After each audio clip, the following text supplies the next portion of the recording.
Check, check, 1, 2.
Please be seated.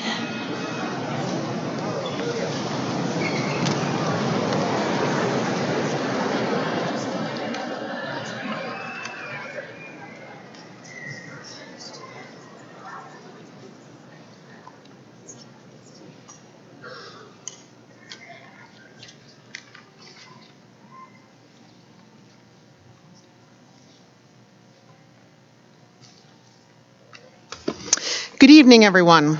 I am not Pamela Davies. For all of our new students and our parents and friends in the audience, my name is Dr. Sarah Fotherly. I'm our Provost and Vice President for Academic Affairs, and it's my pleasure to convey the greetings of Dr. Davies and myself and the faculty on this evening for Sed Ministrare. Dr. Davies is busy with a new family member of her own.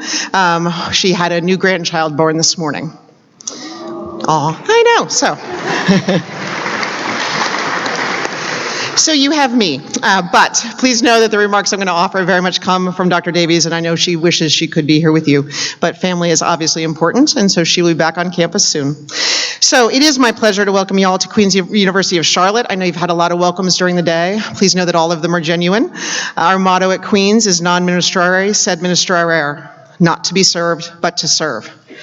We take these words very seriously, and we live them every day through our honor code.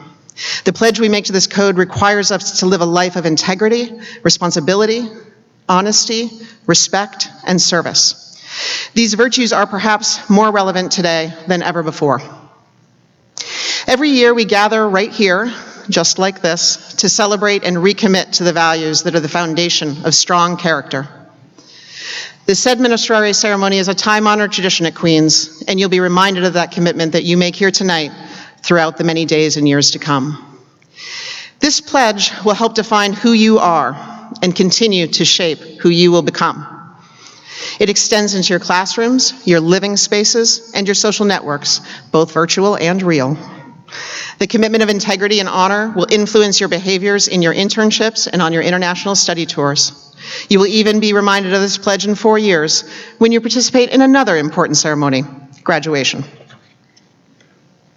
The promise you make tonight will impact your work. Whether you teach others, practice law, medicine, create works of art, or influence public thought. You will also be reminded of this promise in your personal life. As a son or daughter, as a spouse, as a parent, it will impact your friendships in meaningful ways. In short, the commitment that you make tonight to uphold the values of integrity, honesty, responsibility, respect, and service is a big deal. Responsibility is, however, twofold. Our part of the bargain is to support you as you figure out what these values mean to you and how they will manifest in your lives. We will be here to teach you and to applaud you when you make courageous choices in the name of integrity, and we will be here to lift you when the high road is a steep climb. That is our promise to you. Later in the program, your student leaders will guide you through the Honor Code pledges, and you will commit to live out this promise in your daily life here at Queens and beyond. It is safe to say that we live in a complex society where political, economic, and social values are tested daily.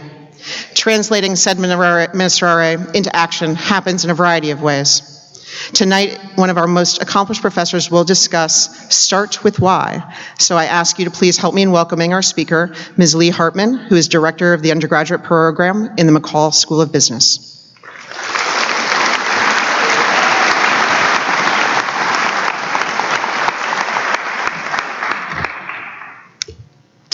Good evening, and I'd like to add my personal welcome to Queens University. On behalf of my colleagues in the McCall School of Business and the entire faculty and Queens community of staff, coaches, friends, and friends of the university, we are delighted that you've chosen to come to Queens University. Choice is one of the greatest privileges and responsibilities that we have as adults. Throughout your life, you'll continue to make more and more choices, and each one has consequences. Sometimes immediate, sometimes delayed, sometimes big, and sometimes little.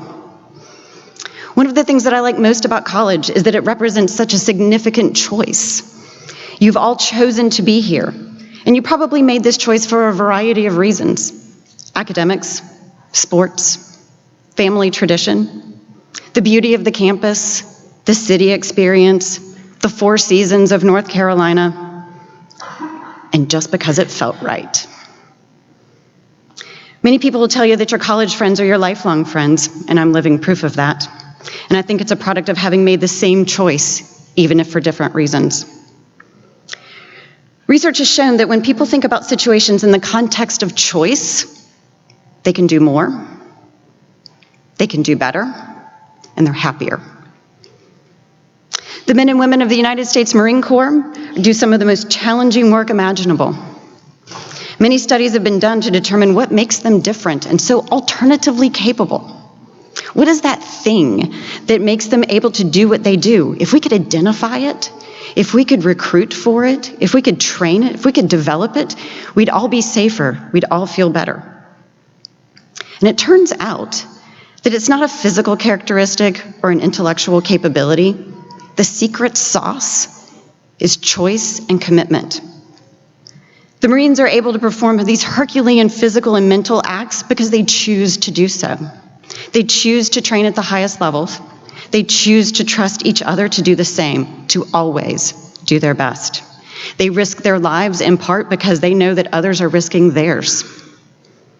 And they will not let their fellow Marines or the people of the United States and our allies down. They do what they do because their system, their infrastructure, and their ecosystem in which they live is built on integrity and trust.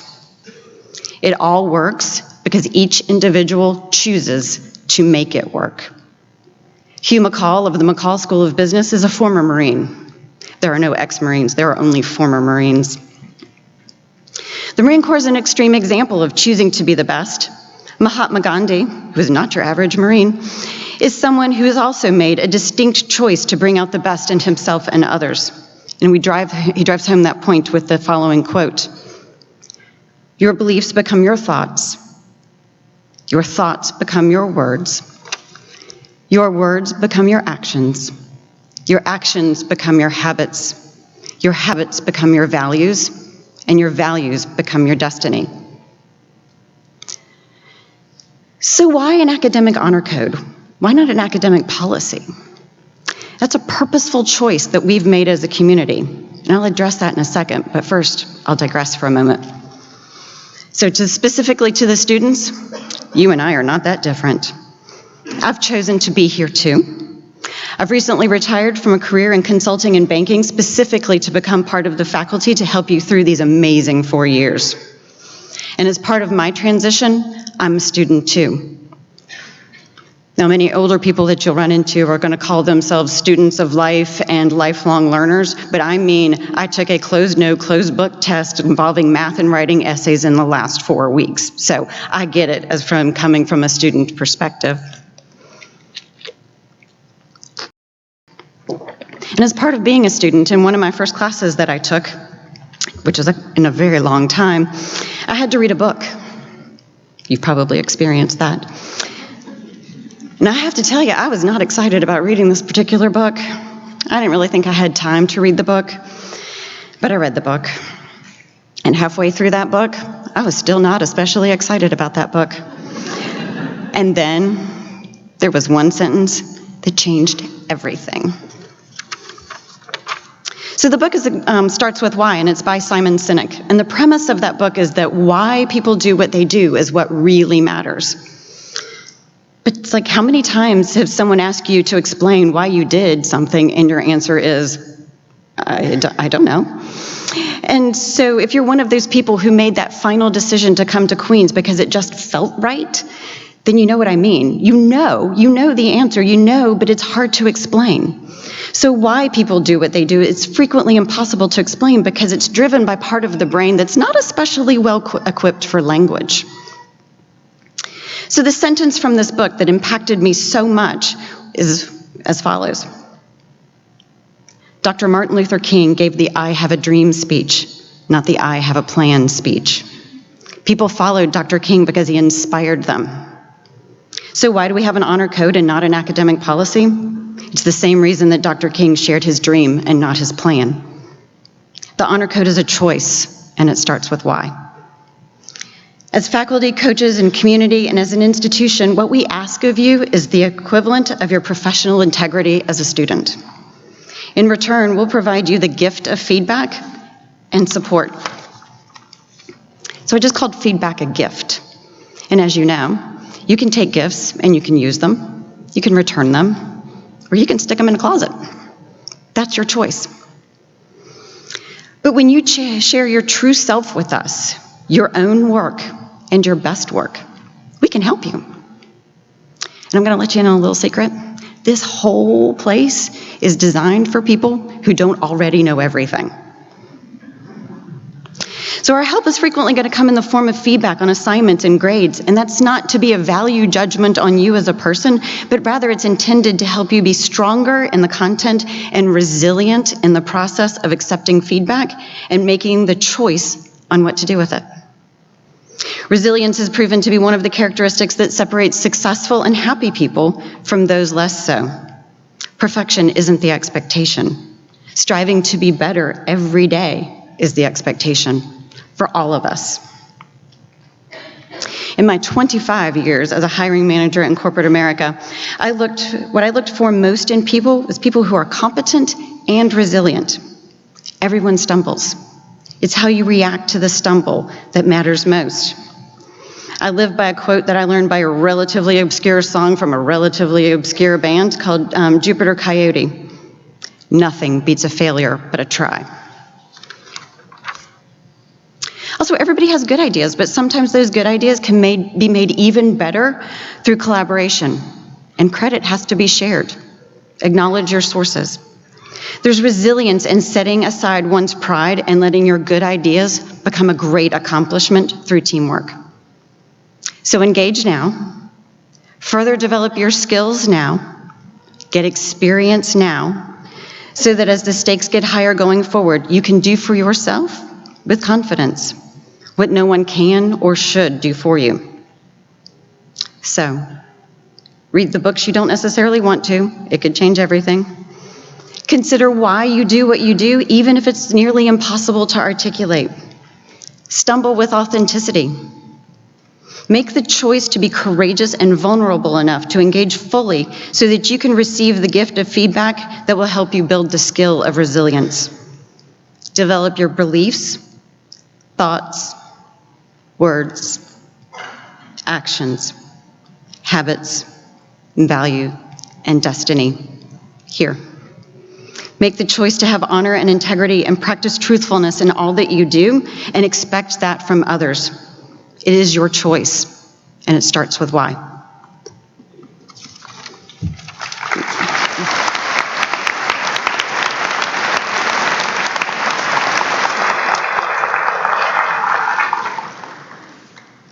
Good evening. My name is Stephanie Bunow, and I'm Student Government Association's Executive President.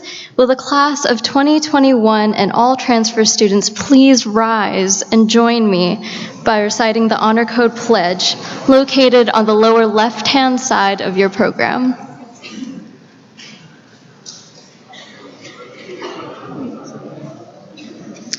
As a member of the Queens community, I will endeavor to create a spirit of integrity and honor for its own sake at Queens University of Charlotte. I pledge truthfulness and absolute honesty in the performance of all academic work. I pledge to be truthful at all times, to treat others with respect, to respect the property of others, and to adhere to university policies. Accepting both the privileges and responsibilities of living by this code of honor, I resolve to uphold this code and not to tolerate any violations of spirit or principles. Please be seated. I'm Ella Brucker, the Honor Council President. The Honor Code of Queens University of Charlotte encompasses not only the students, but also all members of the university. At this time, Dr. John Downey, Dean of Students, Dr. Greg Pillar, Assistant Provost for University Programs, and Dr. Sarah Griffith, Faculty Council President and Assistant Professor of History, will come forward and sign the Honor Code on behalf of the faculty and the staff.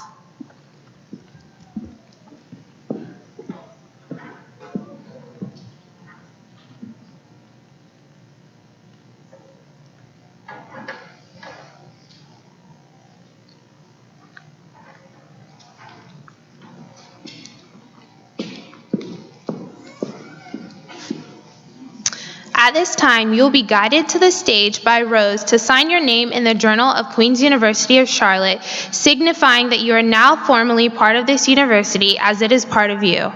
Furthermore, you are pledging your commitment to the Honor Code and everything it represents. During this time, we ask that everyone remain silent to demonstrate reverence for this process.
As upperclassmen, we are passing the tradition and honor of being a Queen student to you. Here before you is a lit candle. The light of the candle symbolizes these traditions as we welcome a new generation to Queen's University of Charlotte.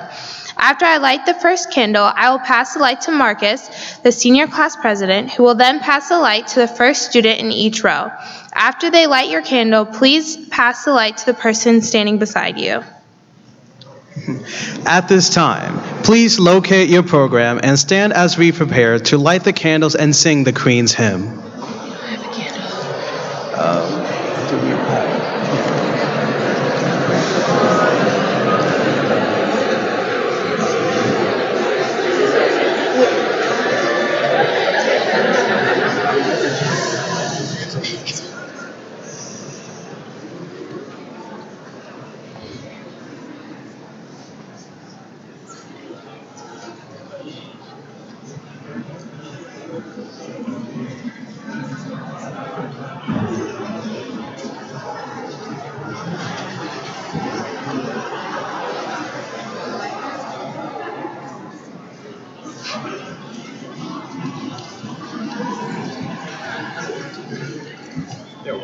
All right.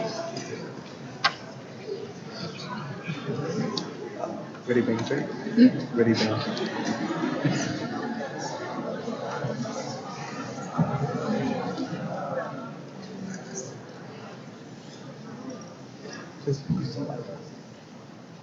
Okay, so I guess we're just going to use the lighter and then lighten.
We will now sing the Queen's University Hymn of Charlotte, the words of which can be found in the back of your program.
You may extinguish your candles.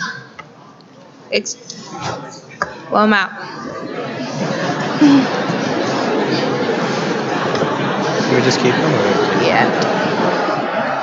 All right. Joey Haynes will now come to the podium and give the benediction.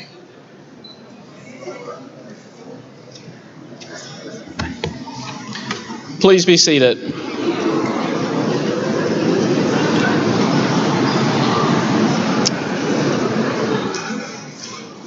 Hear this good word of benediction. With the spirit of universal love, we come here with gratitude to be together and to make a commitment to be the best that we can be. As we celebrate the gift of learning and new beginnings, let us be guided by the spirit of honesty, compassion, and the love for one another. May we strive not only for academic excellence, but to use this place to re-examine ourselves so that we may go boldly into the world to seek justice for all people, everywhere, in all that we do. In this coming year and for the years to come, let us find peace and comfort in this place. But when we're faced with adversity, may we be reminded to persevere and remain strong. We go forth now not only to be inspired, but to inspire. Not only to be encouraged, but to courage. Not to be served, but to serve. Amen. New students and families, thank you all for being present and attending the special event. We hope to see all of you back on campus for Family Weekend next month. And following this ceremony, we invite you to join us for a reception in the Levine Center lobby. We ask that everyone please remain seated for the faculty and students to exit.